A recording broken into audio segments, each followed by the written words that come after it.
Everywhere you look, there's a new article saying that AI is going to be taking everyone's job. And just about every week, a new tech CEO jumps on the news saying that entry-level roles are going to be disappearing and we're going to see record high unemployment like we haven't seen since the Great Depression. And if you're honest with yourself, you're actually starting to believe that. But what if I told you that the real threat isn't AI replacing you, but it's you believing that and doing nothing because you're in fear? In this video, I'm going to be breaking down some myths about AI in the job market and tell you what's actually happening based on some reporting that recently came out that people aren't really talking about as much because fear-mongering actually sells, right? And you'll walk away with a clear and calm strategy so that you can stay valuable and upskill yourself with AI without needing a degree, without having to take a bunch of certifications and courses, and without feeling like you need to just jump ship and go do something completely different. So let's dive into it. First, I want to identify the core fears that you probably have, and that it's a real fear that AI and jobs is a scary place and it's changing a bunch of stuff at such a rapid rate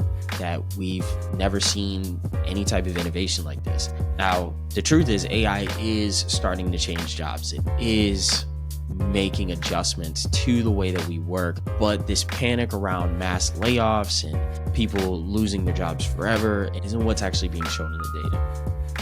So we're going to break down two major reports that were dropped recently. The first one is from PricewaterhouseCoopers, or PwC, where they looked at nearly 1 billion job advertisements on 6 different continents and found that jobs are growing in almost every AI exposed role, especially the ones that are heavily automated. And actually, wages in these AI heavy industries are growing twice as fast as other industries that they looked at. And AI exposed roles like data entry, customer support, customer service aren't actually disappearing. They're evolving into newer roles, things that make us more valuable as employees, as humans, in the work that we are actually doing for a company.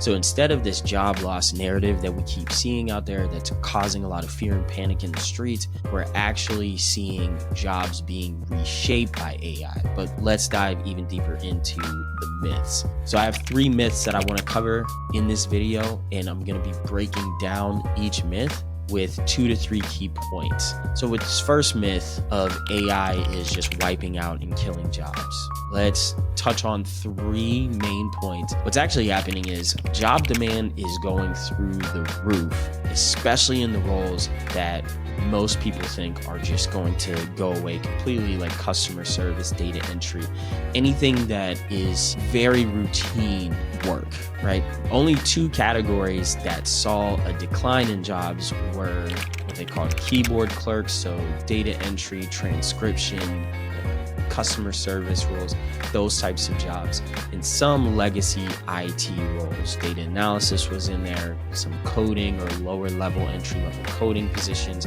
were in that category.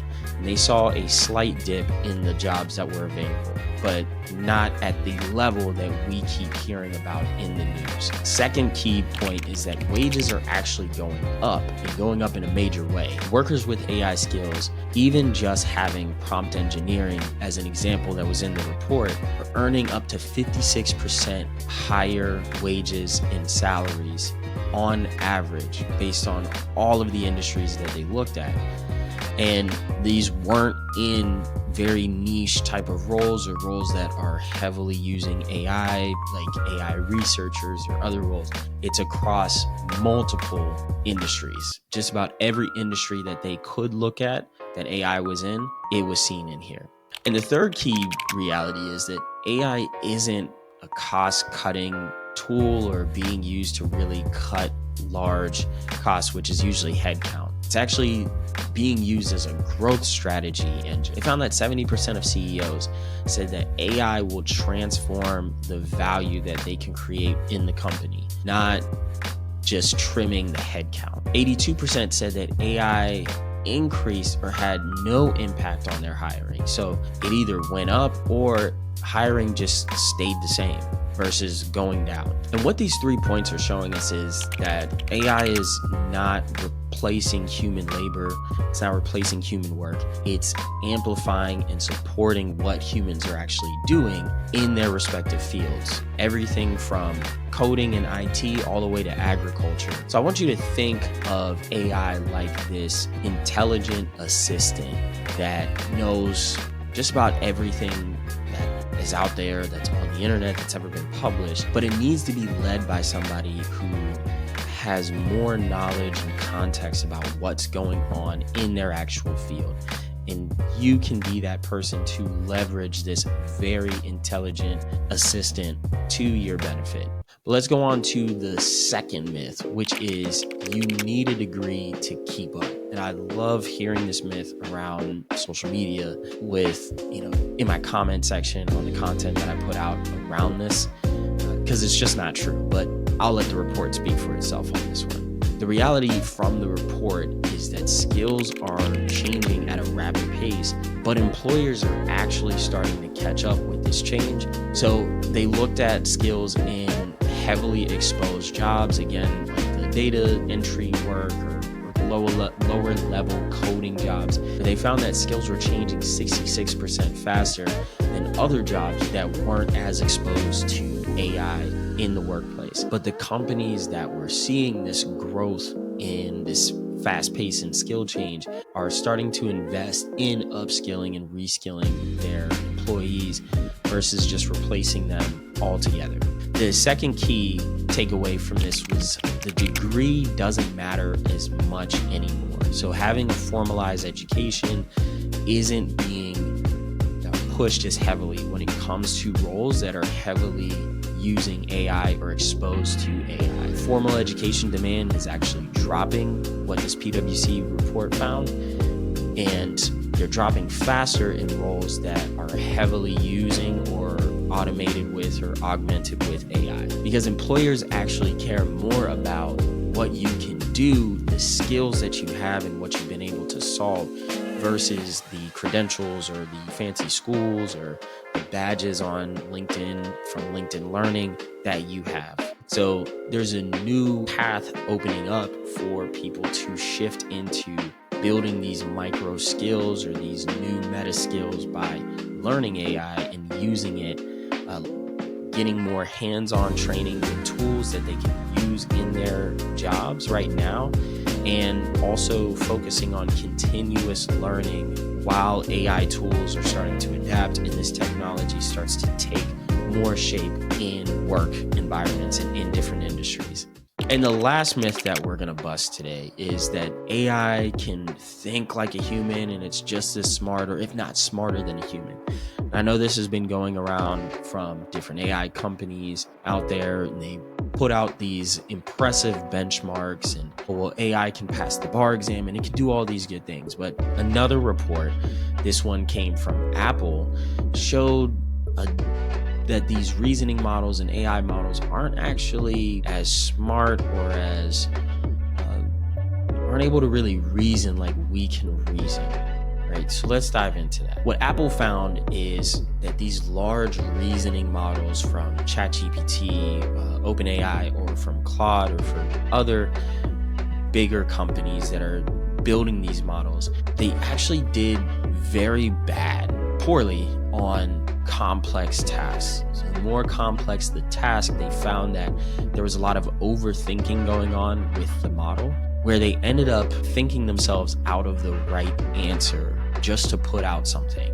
The more complex the task, the more that this would happen. On simple tasks, the models that aren't high reasoning or the super smart models actually fared pretty well, but these more complex models, these reasoning models, couldn't even be consistent within the simple tasks in producing the right answer. And they had a ton of logical errors. So what's actually happening is that these models aren't being able to do the same things that humans are doing when it comes to thinking, when it comes to reasoning, when it comes to decision making. And this actually played off of other parts in the PwC report, where they found that the best combination was a human being able to focus more on complex human-centered tasks that needed a lot of decision-making power and effort to go into that, and using AI to take care of the lower level, not as valuable, not as complex tasks. So no, we're not at this super intelligence.